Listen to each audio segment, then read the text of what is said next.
For me, the most important element is the building. I always say that you should aim at the moon, and then if you reach halfway, it's already pretty good. Instead of thinking, oh my God, the office is dead, it's not. I mean, it's super difficult to onboard people without being in an office. I always say that when we're renovating here, it's much more difficult to renovate something that's existing versus building something new. So our goal is to expand as much as we can, continuously speed up our growth. I love solving problems on a daily basis. That's what excites me. So no stop, no limits.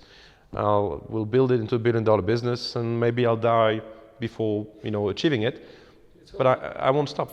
I think that the most important thing as a founder is that you have to say, this is what we believe in.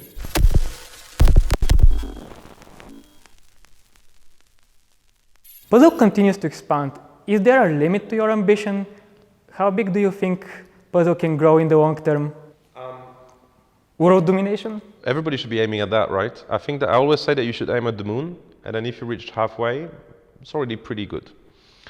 I'm not interested in building what I call lifestyle business. So you build a business, and then you make some money, and then you pay yourself a big salary, and then you're happy with it, and then you just chill and relax. That's not the kind of person I am. My salary is still pretty low, let's be honest, and I plan to keep it very low for a long time because I want to remain hungry. So our goal is to expand as much as we can, continuously speed up our growth. We want to connect IT across Central and Eastern Europe to start with, then continue. Co-working is only the first phase of our business model. Our plans are to build what we call IT hubs, which include much more than co-working. We've already started a second product line, which is part of the bigger vision that we have. But we're very far from having even touched upon what we want to build. It's a slow process. It's a painfully slow process, hurtfully slow process, but that's what makes it exciting. The challenge is what gets me going. I love solving problems on a daily basis. That's what excites me. So no stop, no limits. We'll build it into $1 billion business, and maybe I'll die before achieving it, but I won't stop. That's a true entrepreneurial spirit. We heard that Puzl is also expanding to other cities in Eastern Europe like Bucharest and Budapest. Why did you choose these two cities, and would there be any connection between the different locations? At the moment, as you know, we're present in Sofia. We've grown 50% in the last 12 months. We still have some spaces which we are working on in Sofia, so we're planning to continue to grow, but maybe at a slower pace than we were before. We're actually working on what we used to call Puzl CowOrKing.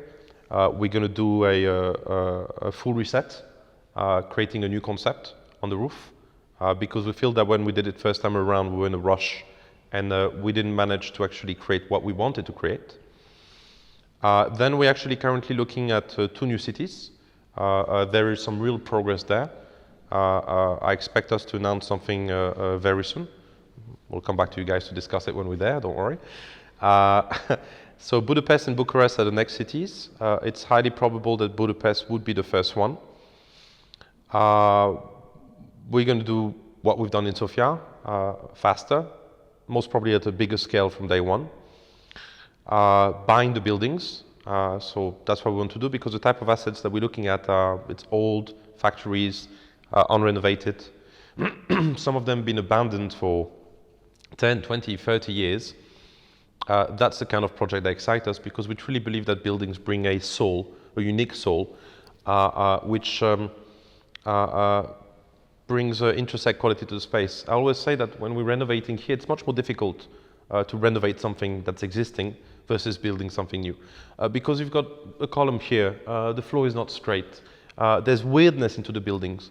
But all of those difficulties make it really exciting for the team and really challenging, because it forces us to be creative. Instead of coming in and saying box, box, box, box, box, toilet, toilet, box, box, box, box, we can't do that.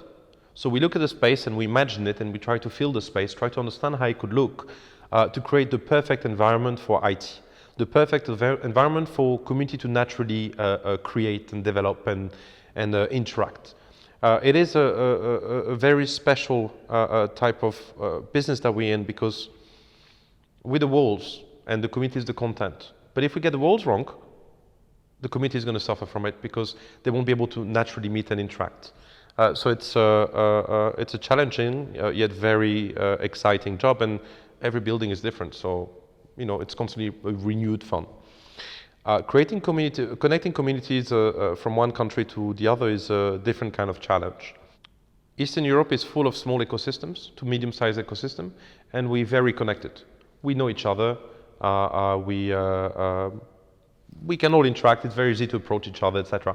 However, as soon as you leave the boundaries of your city or the boundaries of your country, there's no connection. Few people that you call, I think they call connectors, in fact, I don't remember, have those connections and actually know each other, but they're the main channels of communication between those different communities. So what we're doing is we're creating offline spaces, IT hubs, in which communities can connect, interact, get to know each other, strengthen themselves. And then our challenge afterwards is actually to connect those communities between each other. That has to come through software, obviously. So we need to create an engaging software solution that allows for communities to interact with each other. I very much enjoy this system of recommendation introduction because I think this is the core of networking and community building. It's skill exchange, network exchange, network introductions, maybe exchange of tips or anything like this. And also we, the Puzl team, have to act as physical bridges.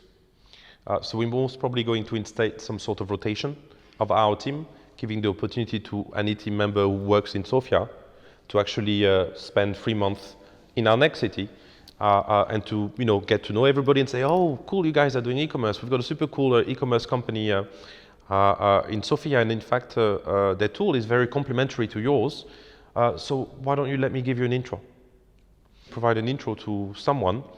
You kind of burn bridges. If you don't trust the person on the other side and you present somebody who's just, excuse my French, but an asshole, your warm connection with that person, because he's a friend of yours or is somebody that you know well, is going to go, okay, come on, dude, you're just wasting my time here. But our aim is to explain that people that join Puzl, to a certain extent, have been vetted. We know that they're actually people that have got business qualities, etc.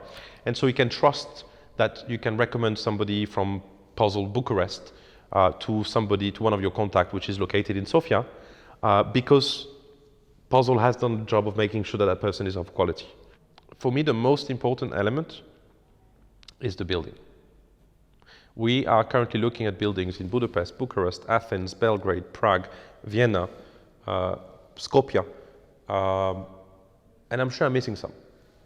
So we're looking all over the place, but we are really, really, really specific about the type of buildings that we want. You'd wonder, you'd go, okay, what the fuck are those guys talking about? Their building are ugly as fuck. I mean, if you're looking at the outside, it's got nothing special, but trust me, those buildings are very special.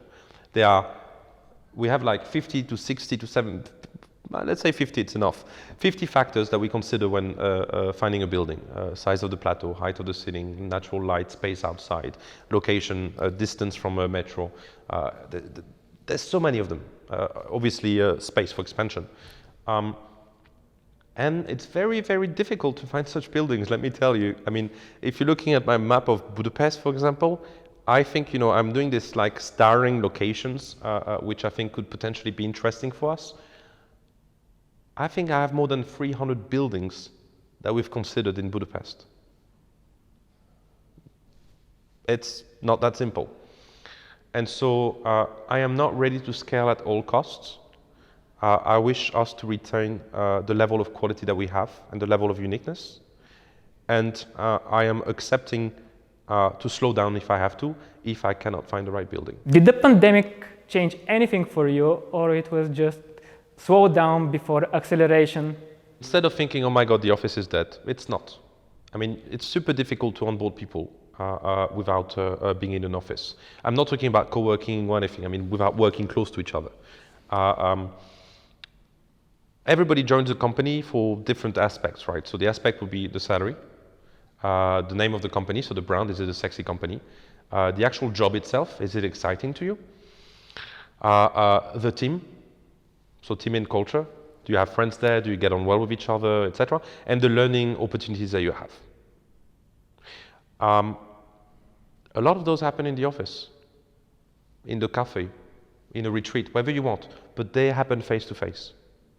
So suddenly, if you remove this, if you remove the actual learning curve, which is much more difficult online, you have to learn by yourself, it's harder. The friends that you have in the actual company and therefore the culture, then you're left with do you still love the job, which at one point everybody gets bored of their job because it becomes repetitive unless you keep changing position. The brand, but how many companies can justify you staying there just because of the brand? And the salary. And that transforms you into a freelancer. So you're like, okay, I don't see my friends anymore. Salary is good, but I don't feel connected to the company anymore.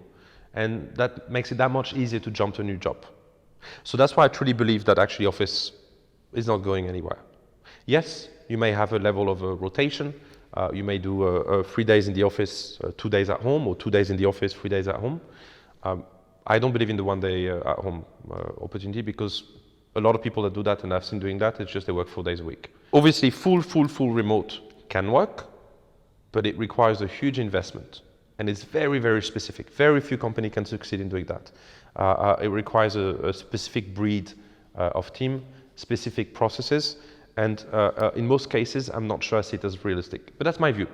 Doesn't make me right. I think that the most important thing as a founder is that you have to say, this is what we believe in. The other trend which is changing is that at the beginning, we've seen like a change, a shift in office, and it's called death of the headquarter. Companies have gone from a big central headquarter where everybody works to a smaller headquarters and satellite offices.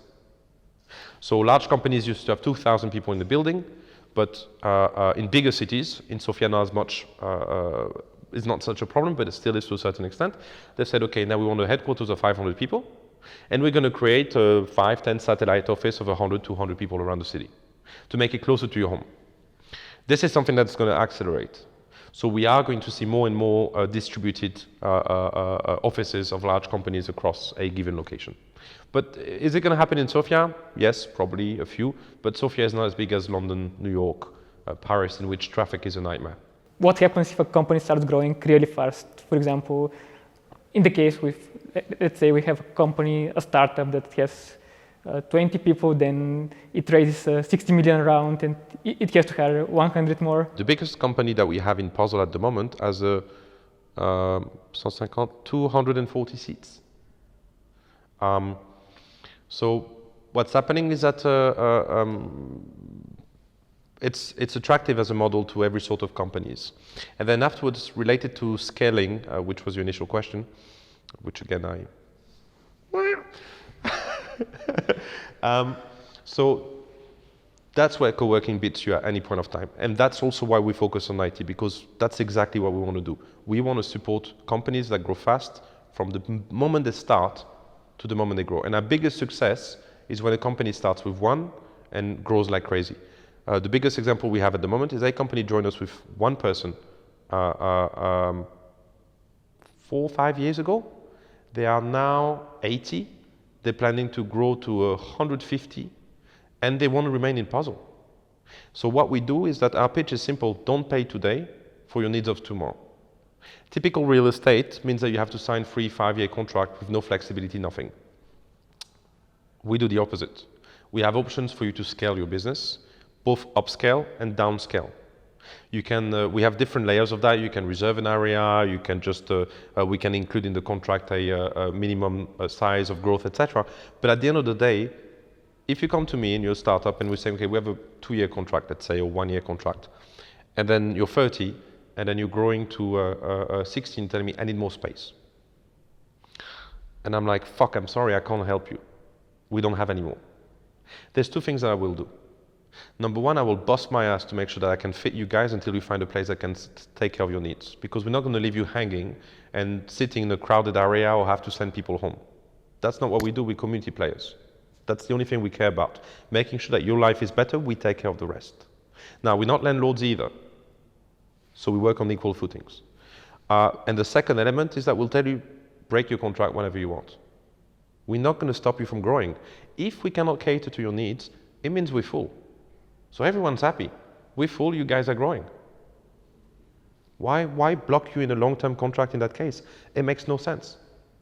What happens, and the reason why you have to do long-term contracts in real estate is because that's our bank financing function. Going back to the future, if we are to get really specific, what are the next 3 milestones for Puzl in 2021? 3 things must happen for us to feel very successful. One is relaunching, as I said before, resetting our Puzl CowCafe model. I'm super excited about this. It's something that I've been wanting to do for a long time. We just never had the time, and it's the idea being disrupting the F&B industry to a certain extent. Disrupting is a big term for what we're planning to do, but to a certain extent that's what it is. But let's not take it, like as a huge thing. So resetting, relaunching our Puzl CowCafe successfully, and getting our members and everyone, in fact, super excited about this. That's the first win we want.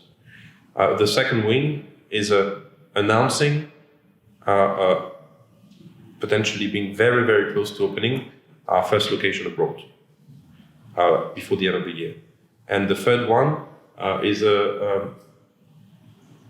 it's time for us to raise a big round. I always thought that we had to wait until we launched our location abroad, but being very close or raising like the biggest round to date would be important. I mean, in the next 2 years, we have an investment plan of about 20-30 million euro at least, if not more. It could be more with more cash. So it's time for us to become a big boy.